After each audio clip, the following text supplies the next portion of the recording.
Today, I win 2 trades in a row strategy. So for the strategy, what do we see here? In this trend, I was in this trend right here.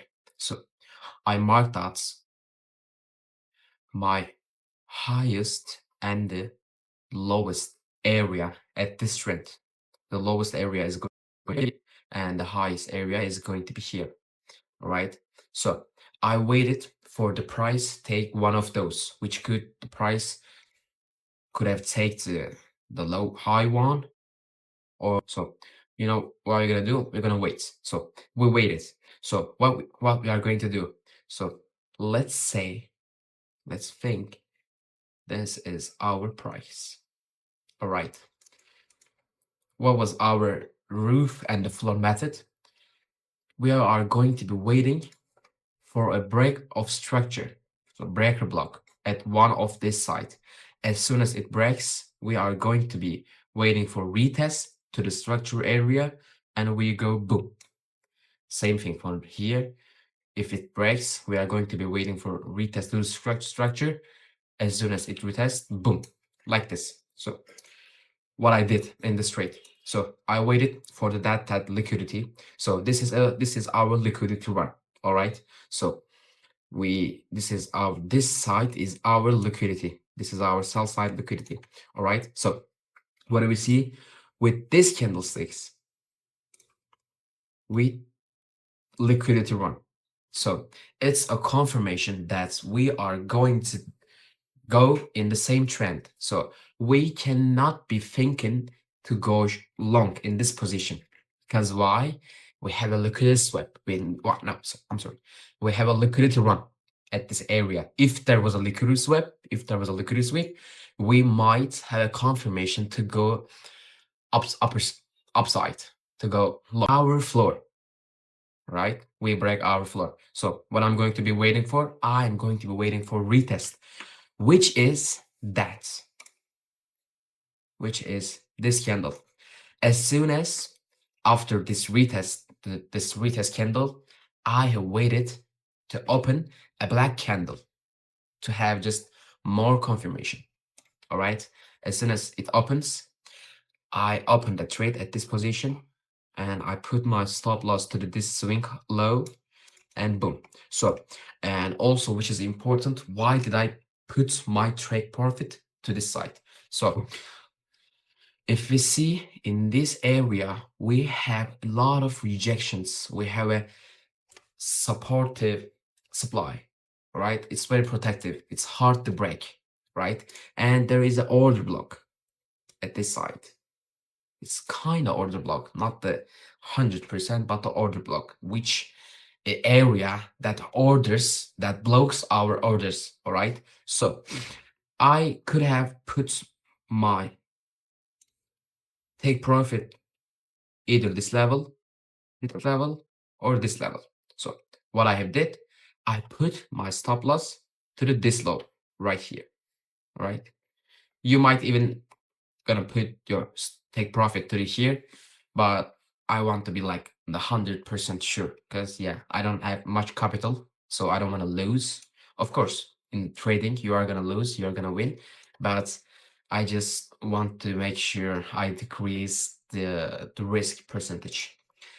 All right, so what have we done here? So we took that trade, and with that trade, I made over like $120 in my capital. It's very good. For you, I wanted to say that right now, if you are a beginner trader, you have no chance to make. You have no chance to think that you are going to make money. First of all, you gotta learn something, right? So this is my first year, maybe like 13 of in day trading. So I believe, and what I'm gonna do is I'm going to be 80% or maybe 75% profitable trader at the end of this year.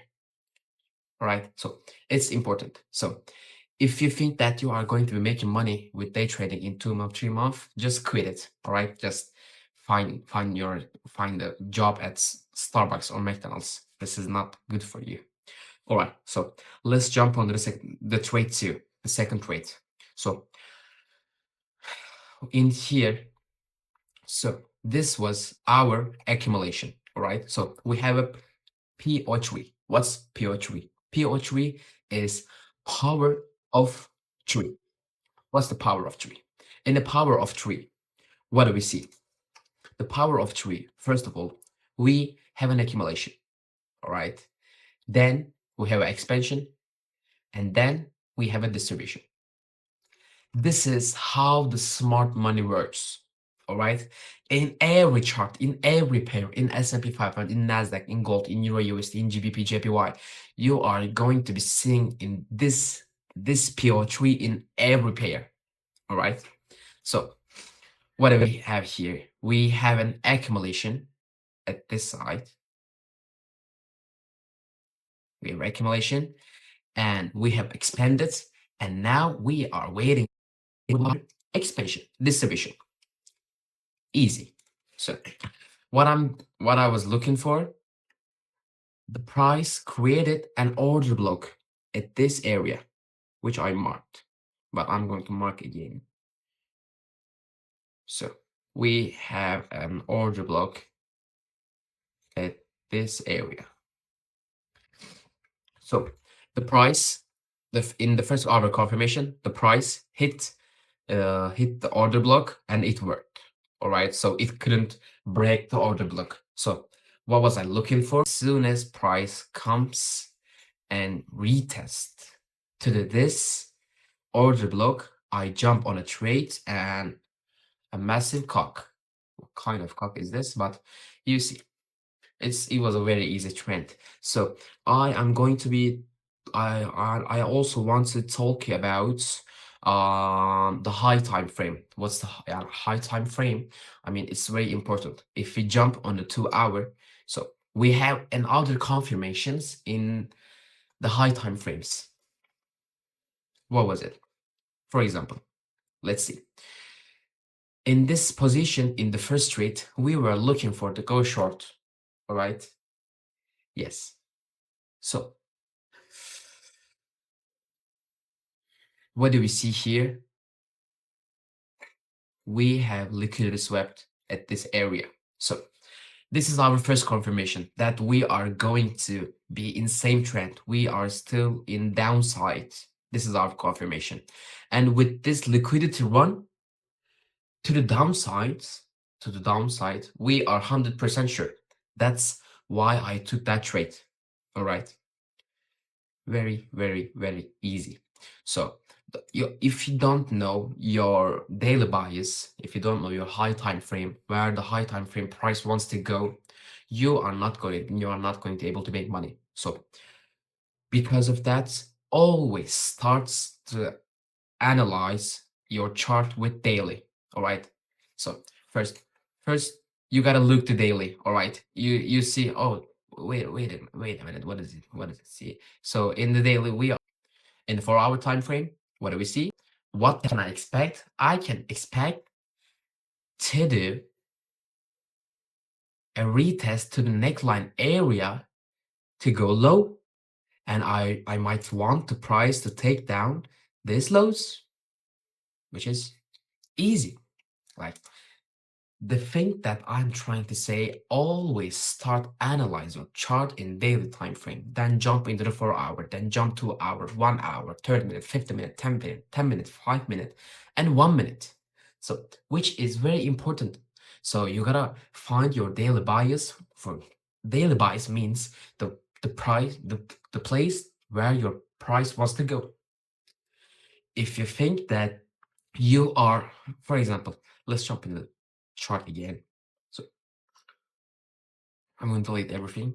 So let's imagine that you are looking for buy area and you are in this day, that day. All right. So what are you going to looking for? There's a fair value gap here. All right. So you are going to be waiting for the price touch the fair value gap in daily time frame to go long, which is easy. If you don't know your daily bias, when you see the 10-minute time frame, you might see, oh, the price going up, we are price going down, we might be in a downtrend. I'm gonna open my trade in shorts. Then price hits the fair value gap to the bullish side in daily time frame, then you got stopped out.